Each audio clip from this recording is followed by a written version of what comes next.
we go.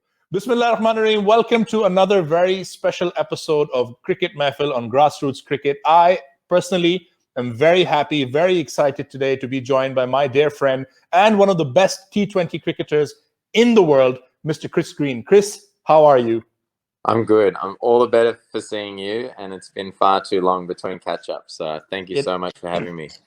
Thank you so much for taking the time out. I'm looking through what you've achieved, Chris, in T20 cricket, and the list is almost endless. You are one of the few players who's played in all the top-ranked T20 leagues around the world. You've been to the IPL.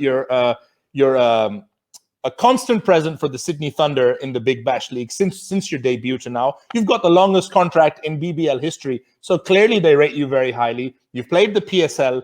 You've played and captained both in the Caribbean Premier League and, of course, in England, and you've played in Canada. Did you see yourself? A lot of people say Chris Green, T20 specialist. Does that bug you? Because I know you've played and had a lot of success in List A cricket in Australia as well. Or do you just look at it and say, well, this is the phase I'm at right now. I'll see where the future takes me. Yeah, look, it's a little bit of both. I certainly don't want to put a roof over my head or nominate which channel of the road I want to go in. I love all formats of the game, and for me, it's all about chasing after the best opportunity that comes my way that I believe will continue to help me take me to the next level, and also chase and pursue my dreams in the game of cricket. I've been very fortunate to travel the world playing this great game and meeting some incredible hero people and playing alongside some of my childhood heroes. So already in such a short time, reflecting upon it all, I feel so blessed to have received opportunities that I've already got. But I don't want to stop working because I know how competitive it is out there. And, there's plenty of other people like me chasing after the similar things. And, I've got to continue to work hard towards that. And, I dream of playing for Australia in all three formats of the game. And if realistically, it's going to come in T20 cricket first. So I've got to push hard to make inroads in that direction. And there's some good cricketers and good spin bowlers in that spot already. So it's about putting performances on the board wherever I get opportunities, whether it be here in Australia or in those great leagues you listed around the world. You spoke about, I know you made a very valid point about Dave Warner starting his career with T20 and then going on to become almost ever present in all the formats. So, and we're seeing a lot of teams now look at people's T20 performances. Pakistan is one place that's done that. And then, select them for Test cricket. Haris Rauf, you've seen him in the Big Bash. 3 years ago, nobody knows him. Now he's playing for Pakistan. So what's there to stop you, especially when spin is something in the modern game that you need pretty much in all the formats? And let's be honest, you're more than just a spinner. You're an all-rounder, So it's not like you just have that one string to your bow. Yeah, for sure. I think, David Warner paved the way for a different path of cricketers. It's away from that traditional route, if you like. So, the traditional route was go through your first class system or your domestic system, score weighted runs or weighted wickets, and you'll earn your selection to Test cricket and then work backwards. When T20 cricket wasn't around in that traditional system, then it's sort of sprung onto the scene, and it's changed the way one-day cricket's played, and arguably it's changed the way Test cricket is also played. So as we see, T20 cricket such as a Haris Rauf in the modern era has been able to make that transition and be successful. And that's something that is certainly in the back of my mind and motivating me that it is a genuine path and genuine opportunity when, for someone like me, where I've got Nathan Lyon in the domestic setup, who's arguably the best off spinner currently in the game. So it's very hard to take his spot out of the state team. So to get opportunities to continue to play and push my case to chase after some of my dreams. And, I think that's something that motivates me. And if I don't get to play for Australia and I continue to travel the world and meet some fantastic people, experience different cultures and share this great game with some of my childhood heroes, as I've said, it's going to be a tremendous career to look back on. You're certainly adventurous when it comes to your traveling. You were traveling to Pakistan at a time when a lot of other people weren't. I know you had time with Lahore Qalandars, with Quetta Gladiators. You didn't play a game, but you said you learned so much from that experience. And then in the year that we were at Multan, you were very important to Multan with the way you started the innings, you know. And looking at it, your career T20 economy is 6.88. It's under 7. That's elite level. Before I go back to that, what was your experience like in the PSL coming back, playing for 3 very important teams? And like you said, you know, did you know a lot about Pakistan before you got involved in the PSL? I know you're very close to Fawad also. Or was it a chance to just learn so much more about a place that, honestly, some people don't really see in a very positive light? Yeah, look, I think for me, it was something that was really exciting. The PSL with the Lahore Qalandars was my first taste of overseas international cricket and being an overseas player in one of these global tournaments. So the prospect of it was incredibly exciting. And yeah, as you mentioned, I've got a very close friendship with Fawad Ahmed, and we roomed together for 3 years in the Big Bash. So I love hearing stories about his childhood and upbringing and his family in Pakistan, and the culture. And we often went for meals here in Australia together, and eating Pakistani food. So already I sort of felt like there was a, you know, excuse the pun, there was a taste for wanting to experience what it was like. And, you know, I jumped at the opportunity. And, you know, that first year with Lahore was working with my same coach in the Big Bash, Paddy Upton, but Brendan McCullum was the captain and an icon player there. And then also I made great friends with Yasir Shah and Fakhar Zaman, who have done tremendous things for Pakistan. And yeah, I loved learning off Yasir, and Sunil Narayan was another overseas player. So he was, you know, someone for me that I just lived in his pocket and followed him. And that was the experience. So I got although it wasn't in Pakistan, you know, I met Pakistani players and understood more and more about the culture from different upbringings. You know, I'd obviously only heard Fawad. So that was, you know, really, really cool and a very enjoyable experience. And I felt like I came out of that a far better player than when I went into it, as you said, without playing a game. And then the next year with Quetta Gladiators, played underneath Sarfaraz Ahmed, who was the captain of Pakistan at the time. And I thought the way he led the team, and you know, myself as a aspiring young leader as well, and interested in that side of things, it was great to just observe and see how he went about it and how much respect he had from his players and at Quetta, and how well they did. You know, then that same year I made my first trip to Pakistan. We went and played a final in Lahore, and unfortunately lost. Nearly pulled a rabbit out of the hat. I think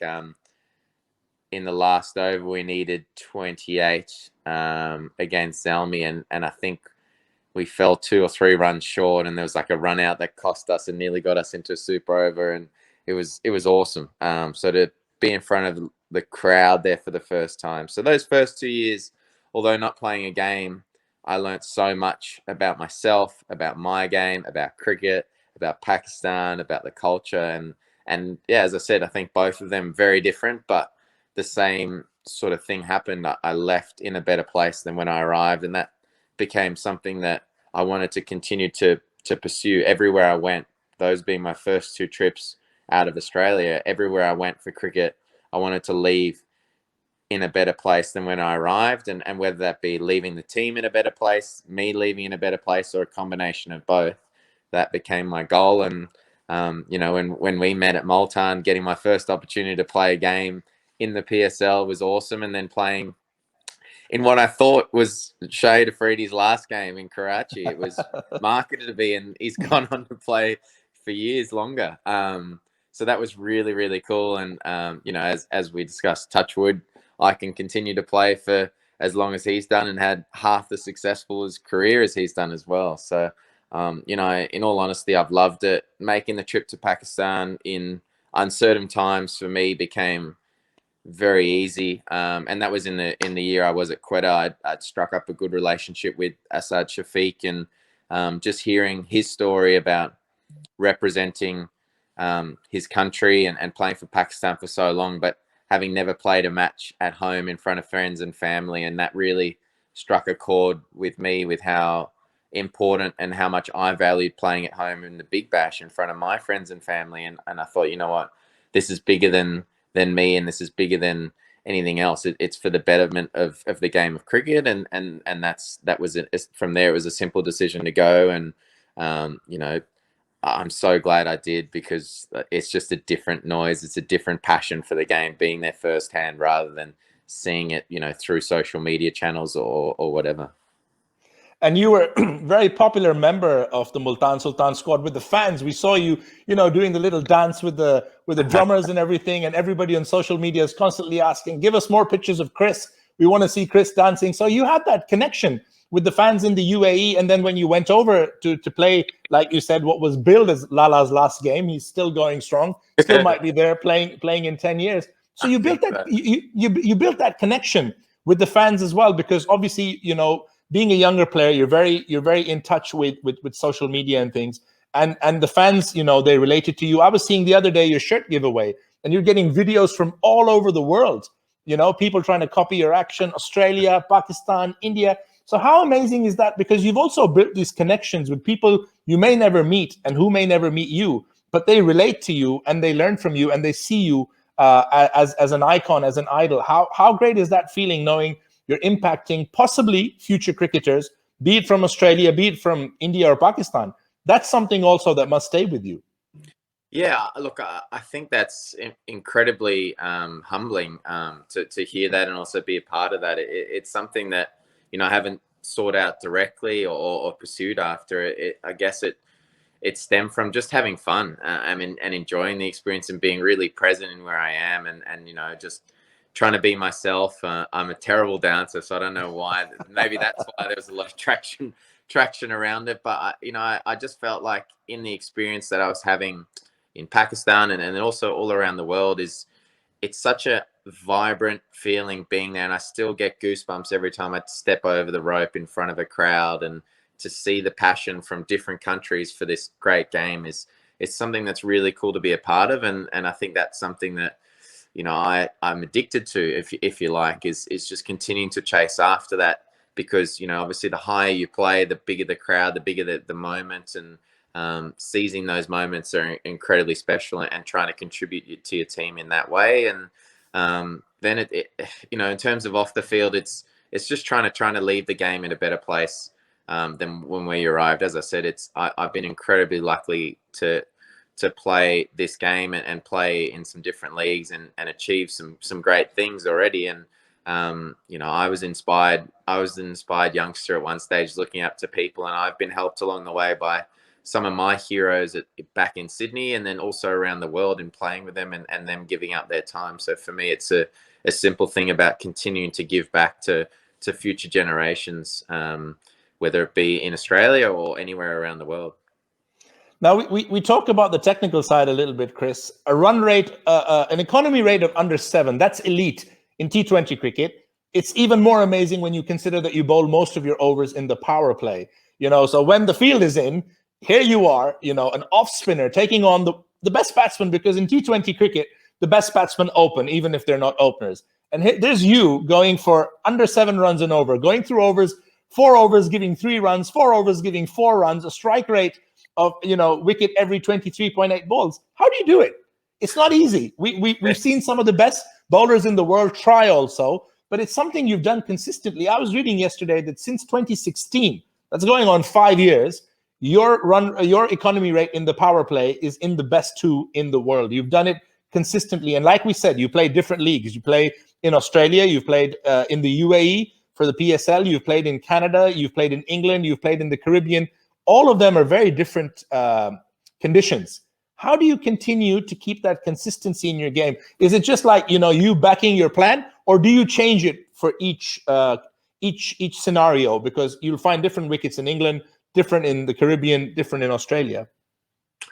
Yeah, again, I think it's a little bit of both. You've got to trust your true gut instinct on, or I try and trust my true gut instinct on what I believe is best for that moment.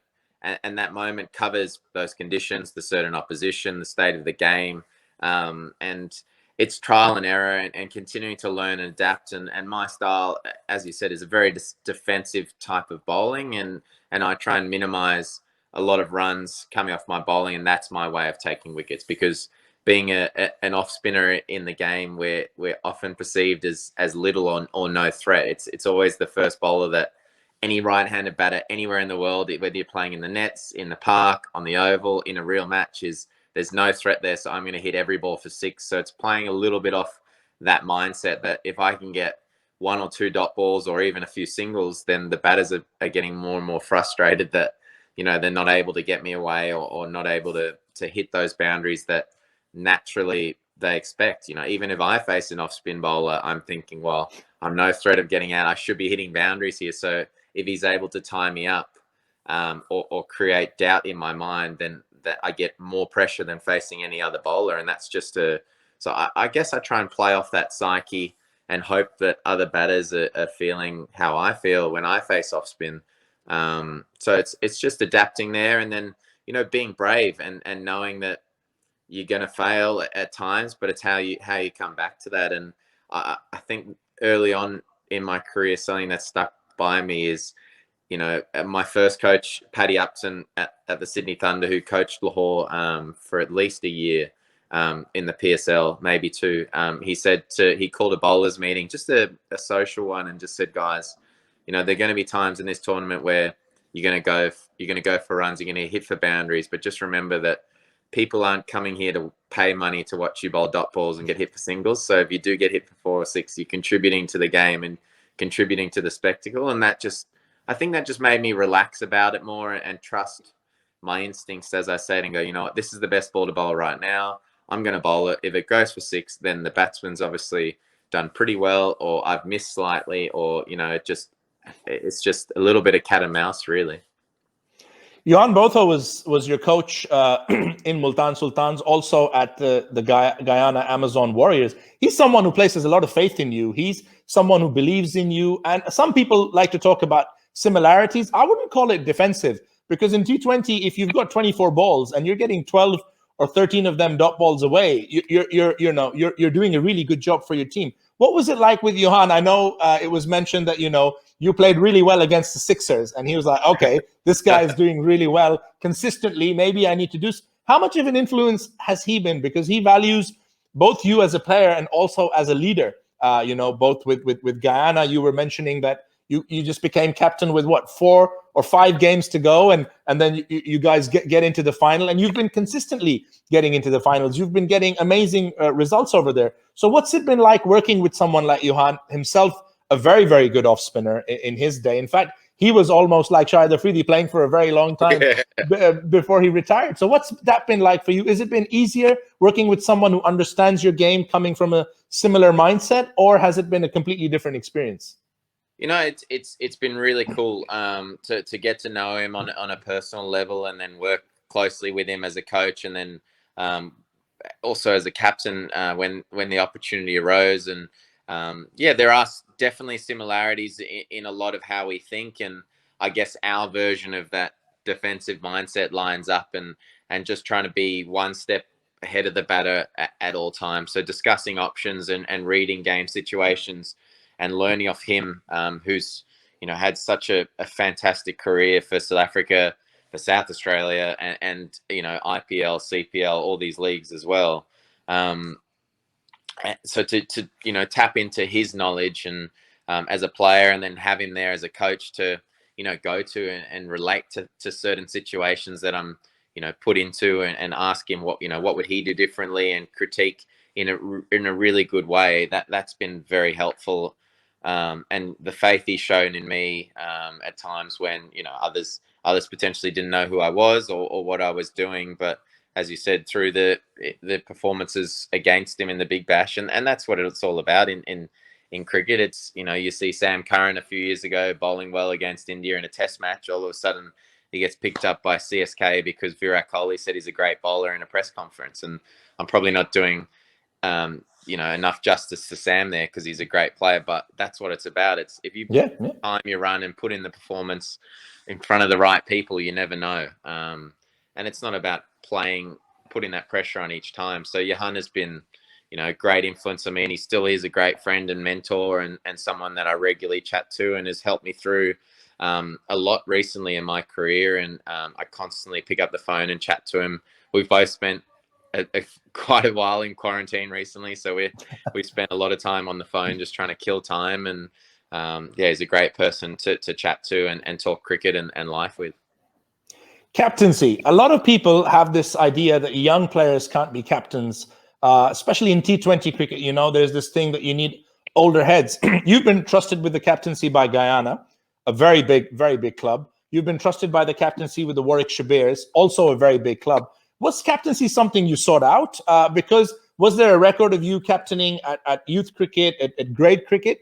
Or was it just something people looked at you? Because you are a natural leader. People look at you and go, right, Chris is very calm. He's not going to be fazed by things. But there's a lot more to captaincy than just being calm. There's tactics and things. You're winning 11 games straight in a league as difficult as the Caribbean Premier League. Clearly, your tactics are spot on. Clearly, your captaincy is spot on. So what was it like getting that extra responsibility, and how has it helped you? Was it tough the first time you became captain? Was it something you always aspired to? Some people don't aspire to it. You know, they think captaincy is a burden. As an all-rounder, that's just yet another thing you have to do. So what was it like for you, the whole journey towards captaincy? Yeah, look, captaincy and leadership is something that I certainly enjoy, and I always try and lead by example as best as I can, and it's about any opportunity I get is just putting my best foot forward to showcase the best version of me, and because it's a team sport, it's about bringing people with you and contributing alongside others, and that's, I guess, my attitude towards things is giving my absolute best and supporting others as best I can as well. In terms of the thinking around captaincy and the psyche around it, it's always something that I've enjoyed, and I guess it's something that I relate to constantly in my bowling. So I'm always thinking about the game and where it's moving in the field, and it's something I guess naturally I've always done, whether that came from my tennis background, where you're an individual sport and it's you against the opponent. You've got to think about your game plan, think of, try and again be 1-2 steps ahead of your opponent. So growing up, I did get opportunities to captain, junior teams and grade cricket, and been vice captain a long time at the Sydney Thunder under some tremendous leaders in Shane Watson and Callum Ferguson, and playing underneath Brendan McCullum and Mike Hussey and all those guys. Has helped shape, I guess, the version of leadership that I want to become. And Shoaib Malik, another one in the Caribbean, playing underneath him was a really cool and different perspective, with how much he continued to back things when they were working, and especially in T20 cricket, you want to change all the time. Whereas he said, if it ain't broke, don't fix it. I guess that was his sort of style a little bit. So that helped mold my opportunities. And then my first one came in the CPL, out of the blue. And, I'm grateful for it. I was there as a replacement player just for 4 games for Cameron Delport, who's played a few years in the PSL. And then Shoaib was leaving early. Shoaib was captain when I arrived. He left early, so they passed it on to Riyad Emirates, who'd captained in the past. And then I got a knock on my door the day before our last game against Jamaica, and they said, "Oh, you need to come see the team management urgently." I'd just woken up and I went, "Well, okay." Well, I was trying to think what I'd done wrong. Did I go to bed too late? Have I not paid my room bill? What is it? And I walked into the room and they said, "You're now captain." I said, "What? What?" So I was shocked by it, but having Johan there, and I spoke to Luke Ronke, who had captain. He was there with me, and so I really leaned on him. And then I had some good young leaders around me, and Hetmeyer and Chemo Paul. So I sort of had the support with me, and we just wanted to go out there and have fun, and we did that, and we made a final. And in 4 games, I was all of a sudden finding myself captaining a final of the CPL against Trinidad Night Riders, or Trinbago Night Riders, who are a mighty force in the CPL. But it was an experience that I learnt so much from in such a short time, going through so many challenges so quickly and unexpectedly. It's something you definitely took on board. How difficult was it, Chris, when you had that time where you had the problem with your action? And was it something did you have to put a lot of hard work into because you'd just been signed by the IPL? That's life changing for a lot of people. And of course, Brendan McCullum spoke about how important you were to his plans. And then, are you still able to bowl your older variations? I know you don't rely, if we're going to get technical, on big spin, but your bowling is a lot about variation. You are not someone who's easy to get off the bat. So what was it like going through that? Because we saw you come out and talk about how there's no bitterness. You approached it in a very different way to what we're used to out here in the subcontinent. With all due respect to everybody, every time someone brings up something about bowling actions, we get on the defensive. You didn't do that. You said, okay, there's a problem. I'm going to take it head on, and I'll be back. And touch wood, you are back. So what was it like? What was that time like for you? Because it must have been very difficult. Yeah, it was. As you said, it was something that I didn't see a benefit in, throwing the toys out the cot or dwelling on the negatives of being banned. It certainly came unexpectedly and at a time where, I thought I was flying. I'd just been signed in the IPL. I'd just been made captain of Warwickshire in the T20 Blast. So, two big exciting things had happened in my life. And all of a sudden, in one of the tournaments that I love playing at home in front of my friends and family, as I said, I had to sit on the sidelines, and it wasn't because I was injured. So I saw it as a challenge, but I saw it as a tremendous opportunity to come back bigger and better and use it as a training block and the time to actually work on my game. It came where I'd been so busy and traveling all the lot, so I didn't have that time to stop and reflect and look at the technical aspects of my game, and that's what it was. It was a technical error on my behalf, and I had to make those changes, and they weren't big changes at all. But with the severity of what it's like and the continued scrutiny that I'm going to continue to have for the rest of my career and life, it's something that I wanted to get far away from as possible, so that when I did return and everywhere I go, that then once they see, then there's no doubt. Hopefully, the results continue to come, and I've enjoyed the challenge of it. I enjoyed learning a lot about myself, and it was the first big setback I'd had in my career, really. So naturally, that's going to happen to all players in different shapes or forms as well. So I worked tirelessly with my coach. Then COVID hit, but COVID to me in that moment was, so many people were going through so many tough experiences, but for me it was actually a blessing in disguise. It gave me more time. It meant I wasn't missing any cricket. Everything got pushed back and postponed, so it meant I was able to make the IPL, I was able to make the CPL. The Blast unfortunately got called off, but I returned to the CPL and got the opportunity to captain and return to bowling and taking wickets and getting my best career figures in terms of run rate, as you said, in the power play. Was something that was a really proud moment that justified all the hard work and effort that went into it. And then to go onto the IPL and make my debut in a season that, I didn't think I'd be there at different times. So to play against Mumbai and, I was very happy with the way I bowled and unfortunately we just didn't score enough runs to get the win. But, the way things came about after the ban and then the return to cricket, it's been so great, and it's just given me a lot of perspective, or a lot more perspective on not taking this game and opportunities for granted, and really making sure I enjoy the moment, enjoy the highs and the lows of the game, and enjoy the highs and lows of life. At times, and excuse my language, life throws us a shit sandwich and we've got to eat it, unfortunately, and it's about how you bounce back from that, and that's just going to continue to happen. And as I said, I just want to continue enjoying each day for what it is, and enjoying each opportunity I get for as much as I can as well. How much of that is down to your DNA, Chris? One little fact, interesting fact people are always bringing up, the fact that your dad's from South Africa, your mom's from England, you're someone who's grown up in Sydney.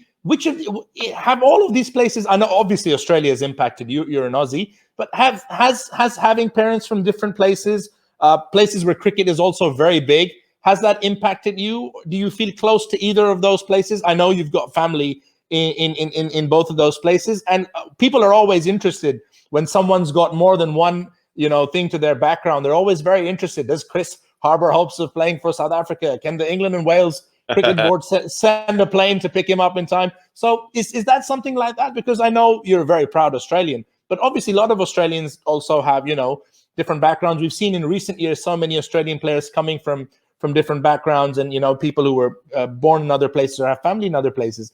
Yeah. Did that affect you in any way? Was it an advantage in any way having your folks come from different places? Yeah, look, I think it's hard to say exactly whether it's helped me. I think my parents have helped me a lot, and they would love me saying that.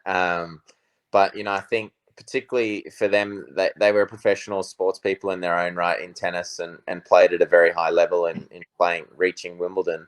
But I think having that upbringing and just having that grounding, and I think loving travel as well from a young age, all those sort of things have helped me. And then the sacrifice that they made for my brother and I to pursue a better life in Australia meant so much to me. And, I didn't realize how big that sacrifice was until I got older, because they left all their friends and family behind. And, we arrived in Australia knowing no one. So they just had my brother and I to keep them company, and used us to make friends through school and sport and whatever. So I think my upbringing, through how much they did for me and my brother, behind the scenes, in sacrificing things, and that was a huge thing that I'm so grateful for, in what they've done for me and continue to do for me. The other day I just returned to hitting balls again. My coach was unavailable, so my dad came up with me and dropped balls and fed balls in the bowling machine for me. So they continue to have a big influence in my life, in my career. Did that practice session have a bit of an edge, South Africa versus Australia? Was he like, I'm going to bounce you out now because, I'm going to see this as South Africa versus Australia? Or no, it Yeah. was just son and dad having a moment?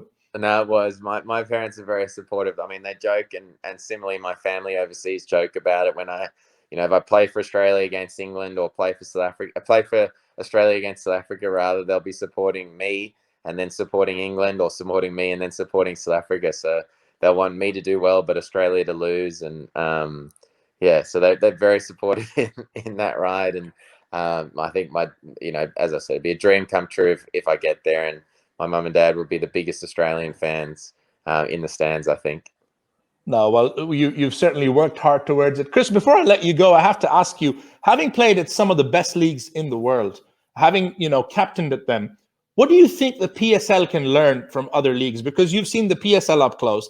The Big Bash is up there with being the most exciting league. The Caribbean Premier League is up there. And now, of course, IPL is number one. What is it you feel that the PSL can learn from them? Whatever success the PSL has in its own right, there's always, like you said, room for improvement. There's always an opportunity to get better. What do you think the PSL can take from those tournaments that can help it become better as a tournament, be it for the fans, be it for the participating players, especially overseas players like yourselves? What can we learn from these places? Yeah, look, I think, the PSL has continued to go from strength to strength. And for me, the thing that blows me away is just the depth of talent in Pakistan cricket. Every year I went, and I've gone, there's new fast bowlers on the scene, there's new spinners on the scene, there's new batters on the scene, that the PSL gives those opportunities for those guys, to spring up and play there. I felt like there was so many fast bowlers there the one year, and then the next year they were all gone, and there was a new crop of fast bowlers coming through. And so I think that the level of cricket is exciting. And it's been a league, and it's been a country that's been starved of cricket. It's in its backyard for so long. And I think as less disruptions, I think, the PSL's arguably one of been those most unlucky or most disruptive leagues. Is COVID's hit in the middle of it twice. They've only just started getting back to full league schedule back in Pakistan. So the more and more they can bring the game closer to the people and get that passion that everyone has for the game and have the interaction with fans, I think that's what it's all about. So, hopefully as the world and the situation continues to progress and get better, that, we can have fans in the stadiums, full packed houses, there can be interactions with players and fans as we know it. And from a safety perspective, where there have been doubts in the past, that they've shown that they can get through that. And as time goes on, it's just going to be a time in terms of how the tournaments run, the quality and the overseas players, as we've seen, they've been able to attract. There's certainly no issues there, and it's one of the top leagues in my mind, and I'm sure many other players consider it so. And it's been, the pool or the platform to show the pool of talent that Pakistan cricket has.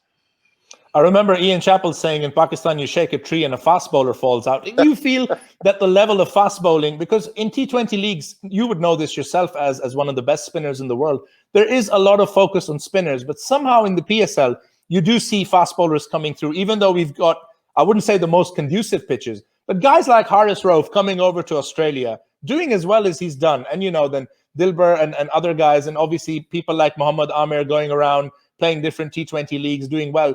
Is that a strength of the PSL for you, fast bowling? Would you think back that, okay, this is one of the leagues where the fast bowling is decent? Look, I think so. I think that's been the thing that certainly made the biggest impression, as I said, when I was there with Lahore, Quetta, and then Multan. There wasn't necessarily the same guys. The same guys were being bumped out by new guys, and then the new guys were being bumped out by new guys. And as we've seen it's been probably the hardest team to pick, Pakistan, in recent years, because of how deep that talent pool is from a fast bowling perspective. And I think it's a great selection. I wouldn't like to be the selector picking fast bowlers for Pakistan, because there's so many guys doing well. Shaheen stands out, but you go through so many. There's Wahab, there's Hassan Ali, Haris Rauf. Then there's the youngsters that have burst onto the scene in Australia bowling fast, and they're not even 18 or 20 yet. Yeah, 16 years old. Yeah. Yeah. So it's just, and then there's guys that I can't think of his name, but he used to play for Peshawar, who had the Superman. He used to pull his shirt up over his head and show his I'm forgetting his name too, but yeah, he had a really good season that year as well. There's so many guys, and that was the thing that stunned and amazed me most, is just how good they were, how many there were. They were all tall, they were short, they were right-handed, left-handed, bowled with different actions. So it's exciting, and it's I think that certainly was something that stuck in my mind, and it makes you gloss over the fact that you've got Babar Azam there, one of the best batsmen in the world, Shadab Khan, one of the best spinners in the world, and you talk about fast bowlers. So I think Pakistan cricket's an exciting place, and the more this tournament continues to grow, the more cricket will continue to grow, with that passion continuing to alight in the country as well. Well, hopefully, Chris, we can't wait to welcome you to the PSL. Hopefully, like you said, with the situation getting better, back to full crowds. I know you would have loved it at Multan, and I know the fans would have loved seeing you bowl over there. It was, we were talking on WhatsApp. I was trying to send you pictures and videos, full houses. You couldn't walk. I mean, I was trying to walk to the stadium, and I think it took me 45 minutes because there were just that many people, and what it meant to them to see the PSL. And obviously, you are such an amazing ambassador for all the places you've been to. The way you interact with the fans, both in the ground and of course on social media, and the way you let them feel like they're a part of everything. And it all points out to who you are as a person. You take adversity head on. You're not one to hold back. I know Aussies are laid back, but you take on adversity, and the way you deal with it. And honestly, it's no surprise to see how successful you are, because you work so hard. And I think you're an absolute credit to your family. I think you're an absolute credit to your city. And it's such, for me, one of the best things out of the PSL that I have is my friendship with you, and I'm very grateful for it. And I wish you all the success. Thank you so much for taking the time. Our Pakistani fans are going to be over the moon to just learn so much about your experiences. And hopefully young cricketers listening to this will think to themselves when they go through a tough moment that, okay, this is someone who's been so successful, and they've never let adversity pull them down, or never let the bad moments define them. Hopefully they can take positivity from your words. And, hopefully in 10 years, I'm talking to a young Pakistani guy saying, yeah, I saw that interview with Chris, and that's what made me want to go out there and be a bowler or be an all-rounder and give it my best. Legend, thank you so much for your kind words. It's been great catching up with you, chatting with you, as it always is. You're far too kind. And I can't wait to hopefully be back in Pakistan soon and be playing cricket there in front of the fans and experience it all again. I've loved it there and I miss it, and it's something that drives me in my own training and my own ambitions to try and get back there, because it is such a great tournament, such a great place to be a part of. Brilliant. Thank you so much for your time, brother. Take care of yourself. Stay happy, stay healthy, and hopefully we'll see you soon. Same to you. Love to your family and love to everyone in Pakistan. Thanks so much. Shot, not catch over.